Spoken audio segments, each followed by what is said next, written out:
Imagine stepping back into ancient Thebes, maybe 1323 BC. The air is thick with incense, but it's not for celebration. You hear weeping, echoing through these grand marble corridors, though not for the pharaoh who's just died. The tears are actually for the living heir, young Tutankhamun. He's barely 18, visibly struggling to lift the ceremonial crook and flail. His sister wife, Anxenemin, she's steadying his arm, and her own face has those, well, telltale signs of their shared bloodline. The elongated skull, slightly protruding teeth, kind of hollow eyes. And there's this whisper, the one no one dares speak too loudly. The divine blood of the pharaohs, it's become poison in their veins. Today we're taking a deep dive into that whispered truth. We're drawing inspiration from a really fascinating YouTube deep dive transcript by quiet historians called Egypt's Royal Genetic Disaster. Our mission, to get beyond the myths, the gold masks and the grandeur, and really unpack this complex practice of royal incest. We want to look at the theological justifications, why they do it, and explore its truly devastating biological, political, and societal consequences. We'll try to reveal how this intense quest for divine purity actually led to a catastrophic genetic bottleneck that, well, it reshaped history. So, okay, let's unpack this idea of royal marriage. The ancient Egyptians believed their pharaohs were essentially living gods, right, with divine blood. And to preserve this sacred essence, they practiced these unions, siblings, half-siblings, close relatives. What was the deeper thinking here? It wasn't just about keeping wealth in the family, was it? No, not at all. And what's truly fascinating, I think, is that this wasn't born from some, simple perversion or just power politics, so that played a part later. It was deeply, deeply rooted in a sophisticated theological system. The pharaoh wasn't just a king. He was seen as the earthly incarnation of the god Horus. And just as the gods themselves married their siblings, think of Osiris and Isis, or Set and Nephthys in their myths as well, so too must their divine descendants on earth. This practice, this sibling marriage, it was seen as absolutely essential. It was about preserving the purity of their celestial bloodline. Any dilution of this god blood they genuinely believed could threaten cosmic order itself. The Nile might not flood properly, the sun might not rise. It was fundamental to the stability of their entire world. Wow, so it wasn't just tradition. It was like they were literally reenacting their creation story with every generation. And that's a really profound connection. But, given the clear evidence of suffering that eventually piled up, did these divine mandates ever face any kind of pushback? Or even quiet skepticism, especially maybe from those who had to live with the biological cost? That's an excellent question. It really highlights the tension here. Look, the earliest recorded royal sibling marriage we know of goes way back, 4th dynasty, maybe 2550 BC. But it shifted. It went from being merely acceptable to becoming almost mandatory during the New Kingdom period, say 1550 to 1070 BC. Those 18th dynasty pharaohs' names people know, like Amenhotep III, Akhenaten, Tutankhamun, they really cemented it as a political necessity, too. It concentrated power, prevented rival claims. As for pushback, well, the theology was so deeply ingrained that direct defiance was incredibly rare, almost unthinkable.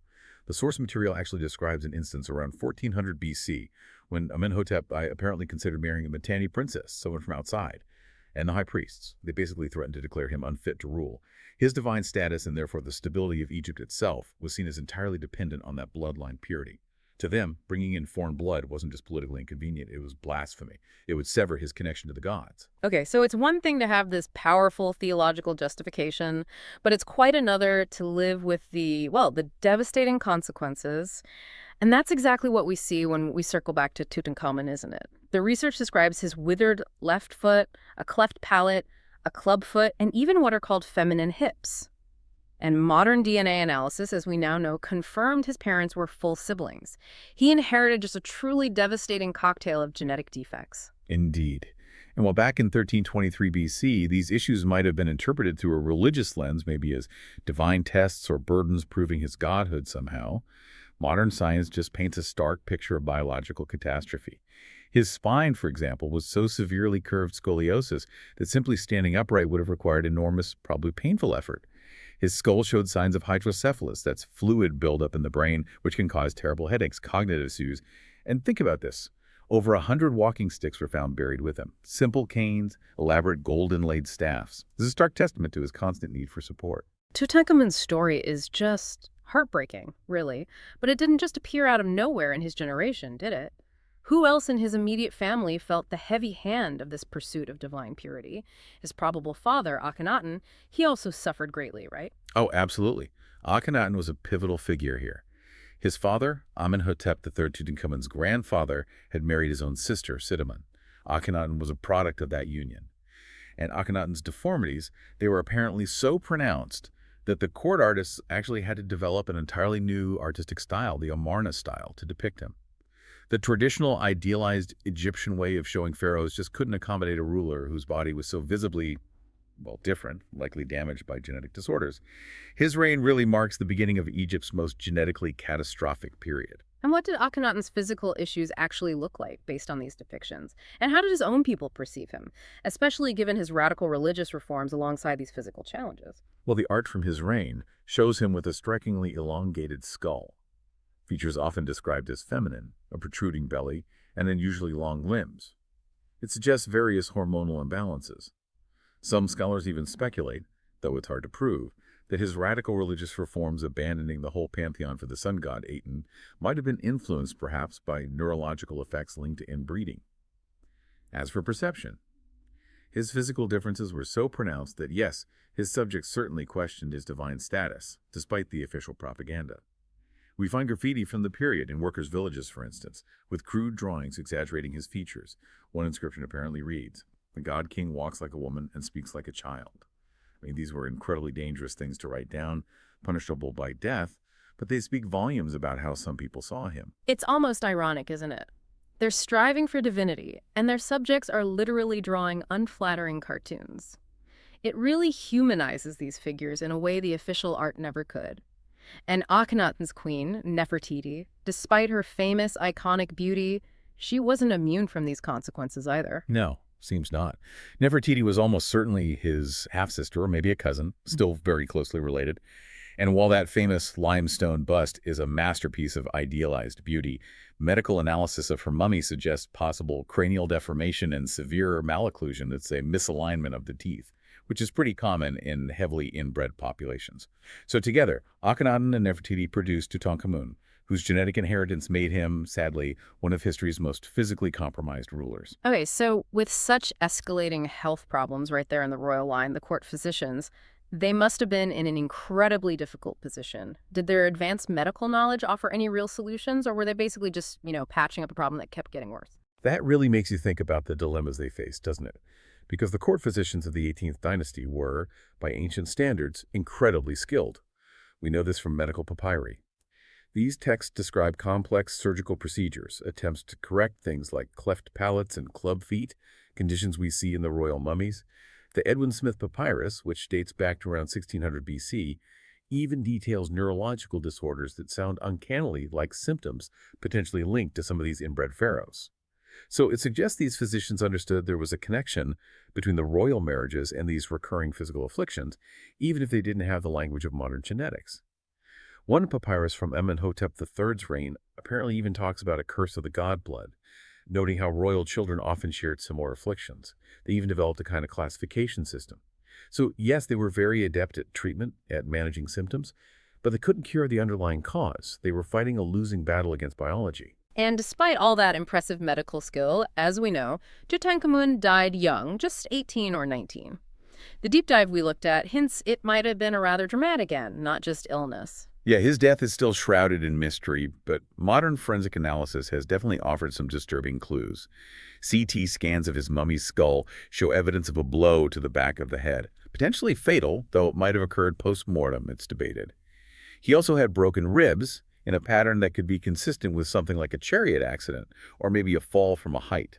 And chemical analysis of his organs reportedly revealed high levels of antimony. Now, antimony was used medicinally back then, but also as a poison. So the evidence taken together does strongly suggest foul play is a real possibility. Perhaps he was assassinated by courtiers who were tired of being ruled by a physically weak king. His genetic vulnerabilities might have made him an easier target. It's a tragic end, and as you point out, Tutankhamun's story, shocking as it is, was really just the beginning, or perhaps a midpoint. Centuries later, after Alexander the Great's conquest, a new dynasty, the Ptolemies, they took royal incest to a completely different level, almost institutionalizing it. Absolutely. Stepping back to see the bigger picture, when Alexander's general, Ptolemy I, took control of Egypt around 305 BC, he founded a dynasty that, frankly, makes the earlier pharaohs' sibling marriages look almost restrained by comparison. Over nearly 3 centuries, you have something like 15 generations of Ptolemies marrying their sisters, brothers, daughters, nieces. with such relentless consistency. Their family tree isn't really a tree. It resembles more of a tangled knot, or as the source called it, a genetic spiral. They didn't just practice incest, they formalized it, creating a system more closed off than almost any other dynasty we know of in history. Okay, but why? The Ptolemies were Macedonian Greeks, not native Egyptians originally. Why did they embrace this Egyptian tradition so fervently and even escalate it? Their motives seem different from the pharaohs with their deep theological roots. That's a really key distinction. You're right. Unlike the pharaohs, whose practice was largely driven by theology, the Ptolemies seem to have embraced incest for primarily, almost purely political reasons. As Greek rulers sitting atop a vast, ancient Egyptian population, they faced a kind of dual challenge. They needed to maintain their distinct Greek ethnic identity and bloodline to keep power within their small ruling group. But they also needed to claim pharaonic legitimacy in the eyes of their Egyptian subjects. Marrying within their own close families served both purposes brilliantly, if brutally. It preserved their Greek bloodline and adopted a crucial Egyptian royal tradition, helping to legitimize their rule. And Ptolemy II seems to have really set the extreme template for this, making it standard practice for generations to follow. He absolutely did. Ptolemy II, who ruled from about 283 to 246 BC, really established the precedent. He divorced his first wife specifically to marry his full sister, Arsinoe II. This wasn't just political convenience. It seems to have been a very conscious decision to concentrate that Ptolemaic blood in his heirs, to keep it pure in their view. And politically, that marriage was incredibly successful. Arsinoe II became powerful, even deified. This success likely convinced subsequent Ptolemies that incest wasn't just acceptable, it was almost necessary for dynastic survival. The research points to later rulers like Ptolemy VIII Physcon, not the seventh, my mistake earlier, who married his sister, Cleopatra II, then later her daughter, his niece, Cleopatra III. It gets incredibly complicated. These serial incestuous marriages just became the norm.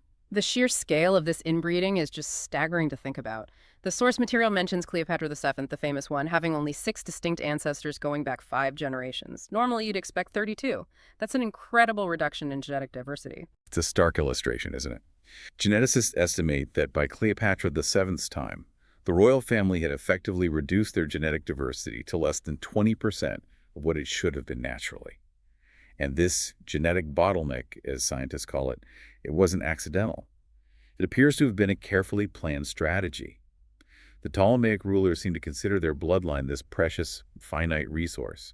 They even drafted elaborate marriage contracts, specifying exactly who could marry whom, sometimes even how many children they were expected to produce.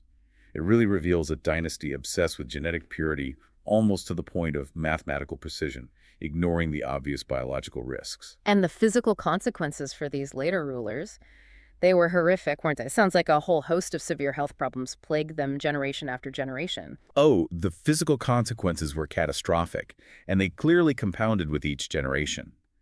Contemporary accounts, like those from the historian Polybius, paint a grim picture. They describe Ptolemaic rulers suffering from severe obesity, apparent mental instability, and physical deformities that sometimes made them barely recognizable. Polybius, writing in the 2nd century BC, famously called the Ptolemaic court a menagerie of human monsters masquerading as gods. You mentioned Ptolemy VIII Physcon Potbelly. He was reportedly so grotesquely obese, maybe over 400 pounds, that he couldn't walk without assistance. And his obesity wasn't likely just lifestyle. It was probably just one symptom of broader metabolic disorders running through the family, things modern geneticists might recognize as specific mutations exacerbated by the inbreeding. And the psychological toll sounds equally devastating. Not just physical issues, but mental instability too. Yes, the psychological effects seem just as profound based on historical accounts. Several Ptolemaic rulers exhibited behaviors that, modern psychiatry might recognize as signs of severe personality disorders or other conditions. Ptolemy VIII Philopator, for instance, was described by contemporary historians like Polybius as intensely paranoid and sadistic. He apparently murdered his mother, his brother, and his uncle in a single purge, convinced they were plotting against him. His paranoia reportedly grew so severe he refused food unless it was tasted, slept in a different room every night, constantly spied on his own family. It's been speculated that his mental instability might have been exacerbated by something like temporal lobe epilepsy, a condition which can be linked to genetic disorders common in inbred populations. It can cause seizures manifesting as visions, paranoid delusions, sometimes violent outbursts. This particular kind of issue seems to have been almost endemic in the later Ptolemaic line. So the physicians serving the Ptolemies, they must have truly had their work cut out for them, dealing with this incredibly wide array of problems that only seem to get worse with each ruler. Absolutely. They became highly specialized, it seems, in managing the consequences of the inbreeding, even if they couldn't stop the practice itself. We know they developed elaborate treatments, special diets, presumably for the morbidly obese rulers, mechanical devices to help physically deformed rulers move, even potions likely aimed at managing psychological disorders. Medical papyri from the Ptolemaic era show just how sophisticated their medicine could be within ancient limits. It seems clear the physicians understood these royal genetic disorders were hereditary. They even developed systems of, essentially, medical surveillance for the royal family. One papyrus apparently details a complex treatment regimen for Ptolemy X, who seems to have suffered from severe hemophilia, another condition sometimes linked to restricted gene pools. But despite all their skill and effort, they couldn't solve the fundamental problem. Each generation was, on average, genetically weaker, making the rulers increasingly dependent on their advisors and physicians just to function. And this progressive genetic decline, it clearly must have had profound political consequences for the entire empire, not just the health of the individual ruler. Oh, it certainly did. As the pharaohs grew physically and sometimes mentally weaker, real power inevitably shifted away from the throne itself. It flowed towards court officials, powerful military commanders, sometimes foreign advisors, particularly the Romans later on. The traditional Egyptian system of divine kingship, which had provided a certain kind of stability for over 3 millennia, slowly but surely began to crumble under the immense weight of this genetic catastrophe. The foundation was rotting away. And then right at the end of this long, tangled story, there's Cleopatra the 7th, probably the most famous Ptolemy, maybe the most famous woman of antiquity. She survived somehow 11 generations of intense sibling marriage. Given everything we've discussed, what was her reality? She's so often portrayed as this captivating beauty, but how much of that was likely true? Cleopatra's fascinating, isn't she? She ascended the throne in 51 BC, and yes, she was the end product of roughly 11 generations of sibling marriage. By all biological logic, she should have been a genetic disaster. And yet, by all accounts, she was formidable. Fluent in multiple languages, maybe 9, educated in mathematics, philosophy. She was a skilled military commander, an astute politician, a sharp negotiator.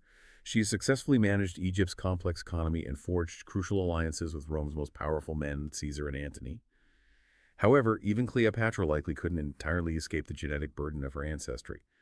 Some historical accounts, particularly Roman ones, which were often hostile, describe her with features like maybe an enlarged head, possibly protruding teeth, maybe a masculine voice characteristic sometimes associated with generations of inbreeding.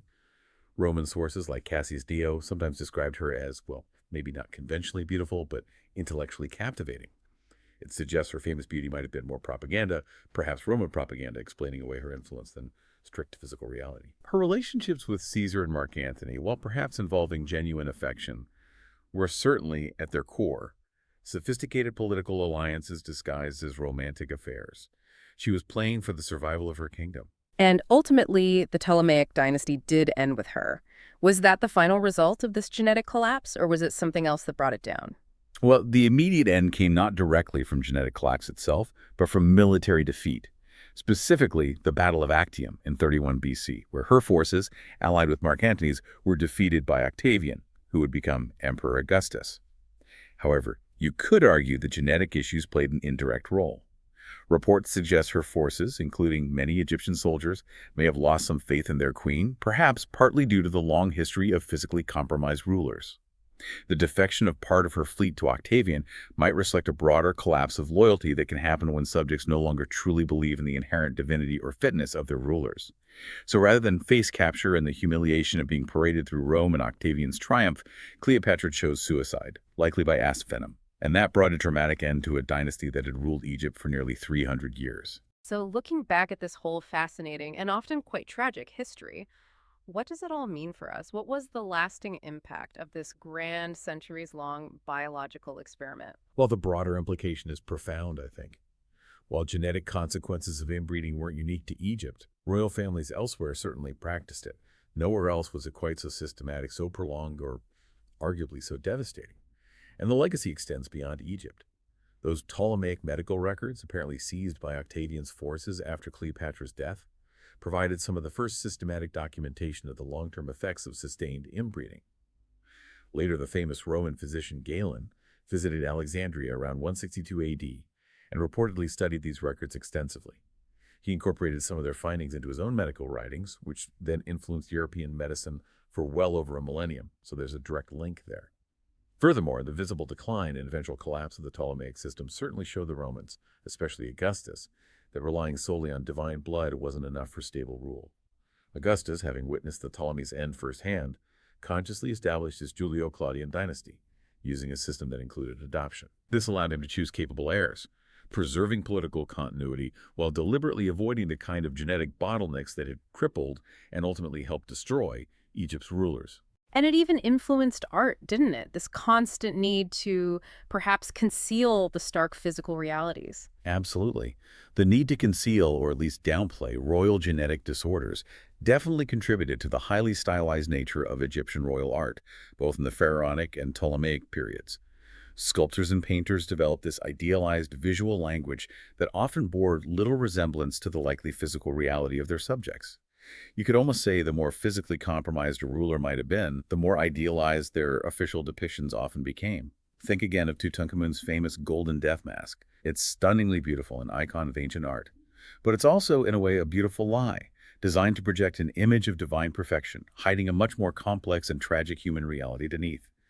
This artistic convention became a sophisticated system of visual propaganda. So that weeping we imagined echoing through those marble corridors. It wasn't just mourning for one king or queen. It was almost the sound of a slow-motion genetic disaster reaching its tragic, inevitable conclusion. A testament to what can happen when biology is pushed far beyond its natural limits. Precisely. In their relentless, centuries-long quest to embody gods, the Pharaohs and later the Ptolemies seem to have forgotten something fundamental about how to remain sustainably human, biologically speaking. Their story serves as a really powerful, if sobering, reminder of the biological foundations that underpin all human civilizations, and maybe a cautionary tale about the potential price of genetic hubris, of pursuing purity at any cost. We've taken quite a deep dive today into ancient Egypt's royal families. We've gone from the divine justifications for pharaonic incest all the way to its extreme institutionalization under the Ptolemies. And we've touched on the profound, often tragic, ripple effects across medicine, art, politics, and the very idea of kingship itself. It's a story that really highlights how deeply ingrained beliefs, even beliefs that seem contradicted by stark biological realities right in front of people's eyes, can shape an entire civilization for millennia. The consequences just reverberate through history. Absolutely. And this deep dive, drawing on that quiet historian's research, leaves us, and hopefully you, with a truly thought-provoking question to consider. What does this ancient story tell us about the hidden costs of purity in any form, whether it's genetic, cultural, or ideological? And how might those costs, seen and unseen, continue to ripple through history even today?